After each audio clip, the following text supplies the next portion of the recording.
Davidson and brick nerd filmmaker Tommy Williamson. Hi. And we're here for a Q&A, so we'll take your questions. When you have them, raise your hands, and I'll get things started. Kief, what got you interested in doing a documentary on Lego in the first place? I've done so many documentaries that are generally... Is this off? Oh. I can talk aloud. Or there you go. I've done a lot of documentaries that have been very serious social issue documentaries, and I was really just dying to do something light. And I came from a comedy background when I was an editor years ago. Always worked in comedy. But I think more importantly than wanting to do something light, I have a son who's now 7, and he was full on into Legos, and I felt like it would be a great sort of bonding experience for me to work on a film about something he was so passionate about. And then how did you hook up with Daniel to do the film together? Yeah, Daniel, who's the co-director on this, we've known each other for years. We've both had separate films on film festival circuits together, so you wind up spending a lot of time drinking on the circuit. And yeah, it was just an enormous project, so we came together and partnered on it. I think it was too big for one person to handle. We were shooting just everywhere. At what point did it become more about the current builders and filmmakers than the history of Lego itself? Pretty early on. I mean, it was pitched to Lego that we were not looking to do a film on the history and corporate culture of Lego. That we'd have that integrated into it, but I mean, I was most interested in doing something on the fans and the builders and the unexpected uses of Lego outside of the company. You know, everything, as we see in the film, the engineering to therapy. I mean, those are the things that I didn't know about, and coming to the project not being an AFOL diehard myself, I had a different sort of look, a different viewpoint on it. And Tommy, when did you become involved in doing the brick films for the film? I actually contacted the filmmakers ahead of time when they reached out to the community and introduced myself. And then it wasn't really, we met each other at BrickCon, where I had a couple models built, and one of them was called the behind the scenes of Moo Raker, which it was like on the set of a movie. And Kief could tell by the equipment and the way things were laid out there that I was industry. So that kind of like made a connection for us that we started talking, and just struck up a friendship with him and Ollie, the producer, and stayed in contact. And then they needed animation as they were rolling into post, and I was their man. Which was the most difficult brick animation film in Beyond the Brick for you to do? There's that one shot that starts on the castle, and it moves to the town, and then it moves to a pirate ship, and then to a spaceship. That shot took up the entire studio. It was a small room, much smaller than this room actually, and the model itself spanned pretty much all the tables that we could do, and then everything else was laid out just to move the camera across. Tell them about Nerdception. Yeah. If you at the end there during the credits, there's a shot that has my name on it. That's a recreation of that scene. So they said, "You want to do your own animation for your credits?" We're like, "Sure." Like, what can we do? Oh, I know. We'll recreate that shot from the movie. So, but if you go on YouTube and look on my channel for Bricknerd TV, just go to bricknerd.com. There's links on there.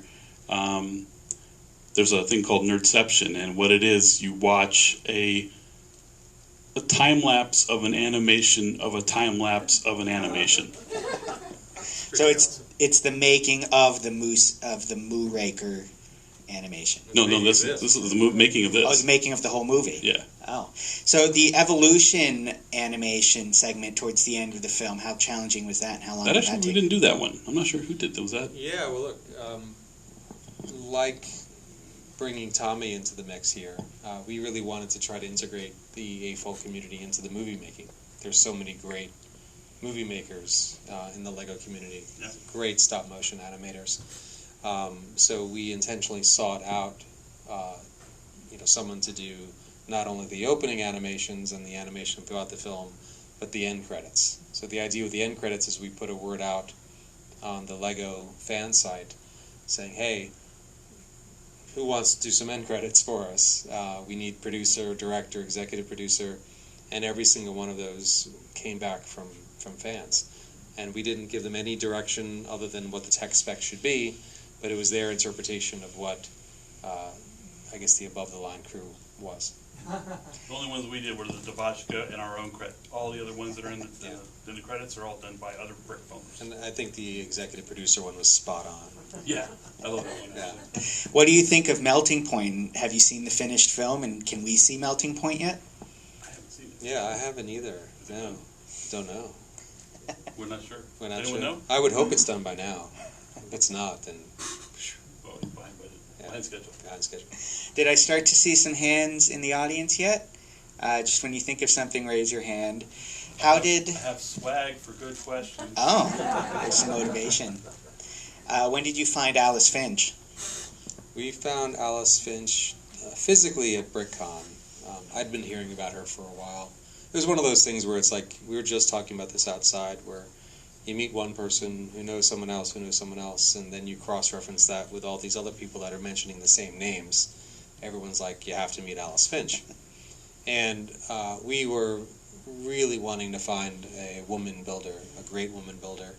And she was really perfect, because it was not only about finding a great builder, but about, here's a woman that's not only probably one of the best in the world, but she's also inspiring other girls and women to build. So it was, I guess, the perfect find for us. Was it a challenge to keep this film family-friendly, but also informative enough for all the AFOLs out there? Yeah, I mean, it was probably the number one difficult task at hand. We set out to make a film that a 10-year-old would enjoy, and their 30 or 40-year-old mom and dad, and also make you nerds happy too, which is not easy to do. I know there's at least one member of Logola here who's okay. Oh yeah, I've been speaking. I was thanking him upstairs for just thanks for not making us look like idiots. What is your take on this? Good. Totally agree. Good. Oh, I have a question. Oh, you got a question? Oh, okay. All right, let's hear your question. So I noticed that you had the guys who did the Lego movie interviewed in here. What was sort of the timing in terms of the conception of this project and the conception of their project, and was there any sort of cross-pollination at all? Right. And then I guess in terms of the involvement of the Lego company, is this Sure. something that did one motivate the other, or was these separate ideas that were sort of conceived and I guess the timing worked out, or how did Yeah, that happen? it was. Just to repeat the question, how did the timing of the documentary coincide with the Lego Movie feature film, since you were on the set of their movie, and what involvement did the Lego Corporation have?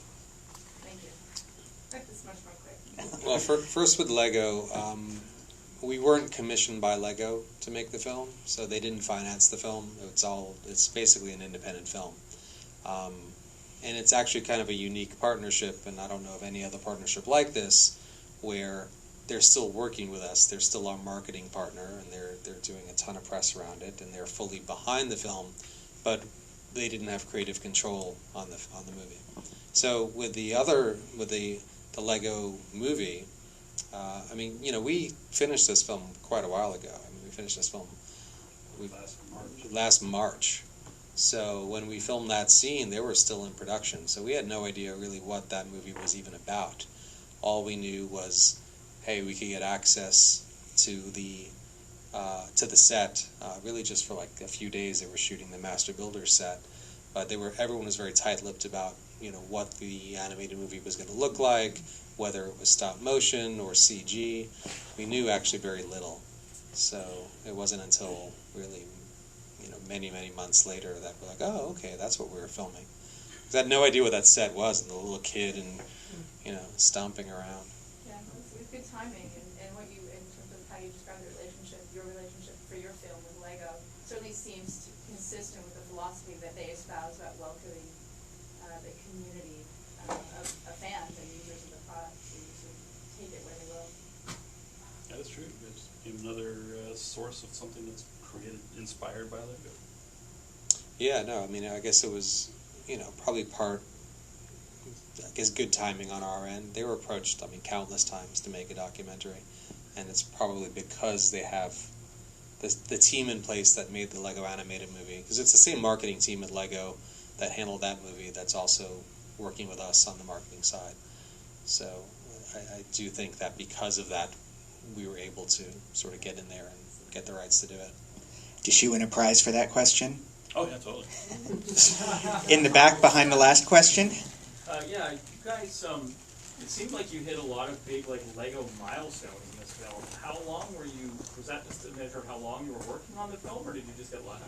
Were you working on the film through all the Lego milestones, or did you just luck into some of those events happening while you were filming? He got a prize for that question, too, while Tommy was up there. I guess it's a subjective sort of idea as to how long is a long time in a documentary, because a lot of documentaries take 5-10 years. I mean, this one was like, I'd say it was hardcore non-stop shooting for like an 8 to 9 month period, and there was definitely a lot of luck in that with certain things that were unfolding, but in total it was, you know, closer to 2 years from development, and there were a couple of things that happened very early on, like the X-Wing fighter being built in the Czech Republic was probably like one of the first things that we covered.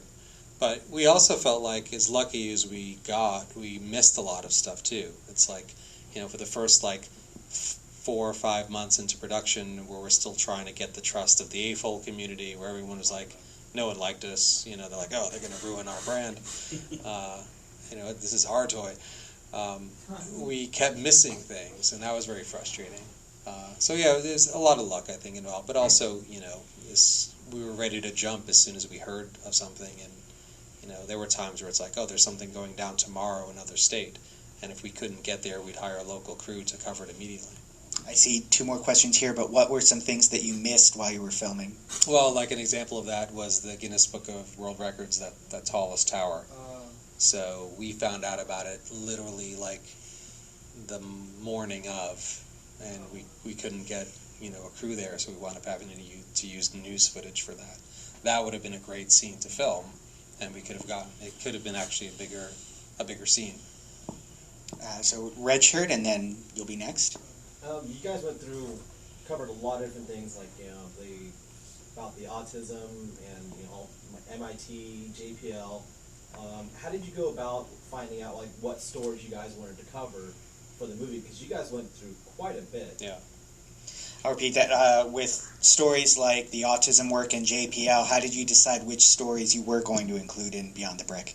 Right. Well, I mean, pretty early on, we had a pretty solid idea as to what all of our topics were going to be. You know, because we were going at this with the approach of like, well, what is Lego? It's more than a toy. What else is it? So we were interested in Lego as art, Lego as therapy. I mean, we knew right away therapy was going to be a big one. So we had all these different sort of chapters up on a big board, and ultimately looked for stories that fit into that theme. If there was, you know, engineering was definitely one of them, and mindstorms and robotics was another. So we had all of these chapters, and then it was a matter of then integrating those chapters once we started to capture them into a narrative that was hopefully cohesive and understandable. Question back there. Actually, he kind of asked my question. I was interested in a therapist, but you've basically answered that question. I had another question about the history. The founders, or the originators, his factories kept burning down. Oh, yeah. Like 3 or 4 times? Yeah. Do you know anything about that? Why did the factories keep burning down, and do you have any more you can share about the autism research?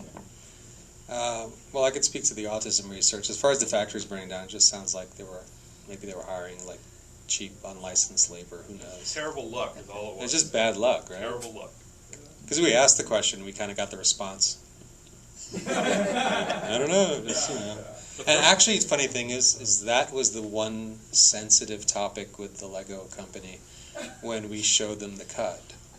Because again, they didn't have creative control in that, but we gave them the opportunity to give comments. And that was one thing that they were like, I don't know if we want that, and you guys should cut it out. And we're like, there's no way we're cutting it out. I was actually under a lot of pressure to make sure that we got that right, where it was approached in a way that didn't make Lego look negligent or to make it really what it was. It's just a stroke of bad luck. Right. So, and luckily, I think we pulled that off. Well, that was one of the things that hooked me in the beginning is like determination, and Exactly. it was comical. Well, I think it was like, once we started to get that sense that there was some kind of pushback on it, as soon as I saw the shot with the duck on fire, I was like, that's perfect. That's actually one of my favorite shots in all the animation we did. And that is a funny one. Another question? More of a comment, just on this same topic. I think you took obviously a tragic incident in their history, not something that we might necessarily laugh at, but you made it, you used it for comic relief and sort of, again, tying back to the Lego movie, there's sort of this sort of irreverent spirit about the approach that we've taken in the film that made it very lighthearted and very enjoyable to watch, and very, I think you did succeed in making a film that would appeal to both kids and adults. I learned a tremendous amount about Lego, and I was very inspired by it. And despite the fact that these kids are sleeping, they were jet lagged. They actually flew back. I was actually just going to ask you, because I just noticed that you were holding a child. Like, this whole time, I didn't see it. She was very fully engaged for about 3/4 of the movie, and then she was That's okay. jet lagged, so it's no reflection. No, that's fine. My own kid fell asleep during the Tribeca premiere, probably 30 minutes into it. You can show her the end on VOD. Yeah. But it was a comment about taking a humorous approach to both tragic situations and educational aspects of the film. So if you'd like to elaborate more on taking that tone with it. Yeah, that was definitely an issue as to what is the tone going to be? Is this going to be full-on comedy, or is it going to get more serious? Because we definitely had more serious stuff. And as much as we had to find that sort of fine middle ground with our demographic, our age group that we were looking to hit with this, it was also tonally what we wanted to do as well. I think we got it. I mean, there were some, I think, differences of opinion, just in general, just as some of us wanted to do it more comedic, while others wanted it to be more serious, and I think at the end it wound up being somewhere in the middle. Well, if there are no more questions, let's thank Kief Davidson and Tommy Williamson for being here. Tell all your A-full and non-A-full friends about Beyond the Brick, a Lego Brickumentary. Who wants some swag? Yeah, he's got more prizes left. I got cool stuff.